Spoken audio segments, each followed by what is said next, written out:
नमस्कार भावांनो.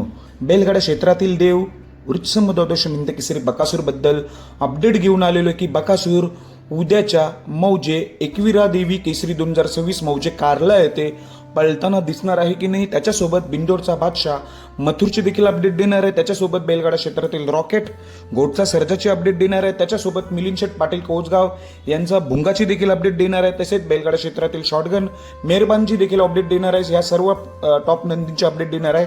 व्हिडिओ शेवटपर्यंत बघा. तर भावांनो, उद्याचं मैदान कोणतं? श्री आई एकविरा देवी पालखी सोहळा या यात्रेनिमित्त भव्य ओपनचं बैलगाडा शर्यतीचं मैदान होत आहे. या मैदानाचं नाव आहे आई एकविरा देवी केसरी 2026. वार मंगळवार दिनांक 31 मार्च 2026 रोजी उद्या मौजे श्री क्षेत्र एकविरा वेहेरगाव तालुका मावळ जिल्हा पुणे येथे हे मैदान आयोजित केलेलं आहे. ते बक्षीस देखील चांगलंच आहे. प्रथम क्रमांक 1,21,000, द्वितीय क्रमांक 91, तृतीय 71, चतुर्थ 51 अशी मोठमोठी बक्षीस आहेत. आणि महत्त्वाचं म्हणजे इथे गट पास गाडीला 2100 रुपये आहेत. ज्या गाड्या गटपास होतील तर गटपास गाडीला 2100 रुपये प्रथम पारितोषिक ठेवलेलं आहे. त्यामुळे नक्कीच या मैदानात आपल्याला बरेच नंदी दिसणार आहेत.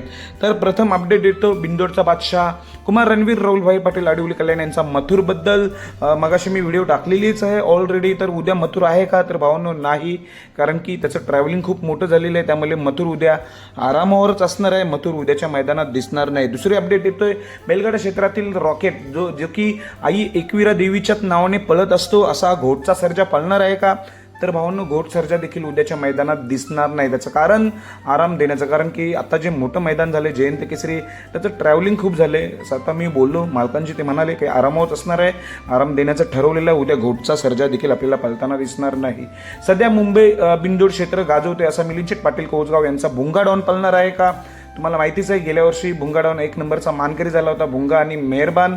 तर भुंगा डॉनची अपडेट आलेली आहे. भुंगा देखील उद्या पळताना दिसणार नाही, कारण की भुंगाची थोडी तब्येत डाऊन आहे, पण तो पुढच्या येत्या मैदानात पळताना दिसेल. सध्या उद्याचं मैदान आराम द्यायचं ठरवलंय भुंगाचं, त्यामुळे भुंगा देखील आपल्याला उद्याच्या मैदानात पळताना दिसणार नाही. तसेच बैलगाडा क्षेत्रातील शॉटगन मेहरबान पळताना दिसेल का?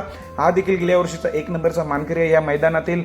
तर भावांनो, मेहरबान आजारी आहे, तुम्हाला चांगलंच माहिती आहे. त्यामुळे मेहरबान देखील आरामावच असणार आहे. उद्याच्या मैदानात मेहरबान दिसणार नाही. म्हणजेच बघा ना, मथुर, घोट सर्जा, भुंगा, मेहरबान हे चारही टॉपचे नंदी उद्याच्या मैदानात दिसणार नाही. राहिला कोणता? तर आपल्या बैलगाडा क्षेत्रातील देव वृत्सम इंदकेसरी बकासूर पळणार आहे का? गेल्या वर्षी मथुर आणि बकासूर ही जोडी पळाली होती. तिथे सर्वांचं लक्ष वेधून घेतलं होतं. या जोडीने सेमीला जरी पराभव झाला असला तरी पण ही जोडी एकत्र आली आणि खूप काही सगळे प्रेक्षकांची मनं जिंकली. या जोडीने काय रील चांगल्या व्हायरल झाल्या होत्या बकासूर मथुरच्या.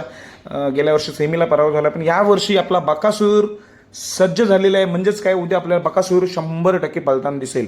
उद्याच्या मैदानात आई एकविरा देवी केसरी मैदानात बकासूर 100% पळणार आहे, कारण की हे मैदान मौजे वेरगाव तालुका मावळ येथे असल्यामुळे त्यांच्या तालुक्यातील हे मैदान आहे बकासूरच्या. त्यामुळे बकासूर उद्या 100% पळताना दिसेल या आई एकविरा देवी केसरी मैदानात. आणि पैरा मुंबईचाच नंदी असणार आहे.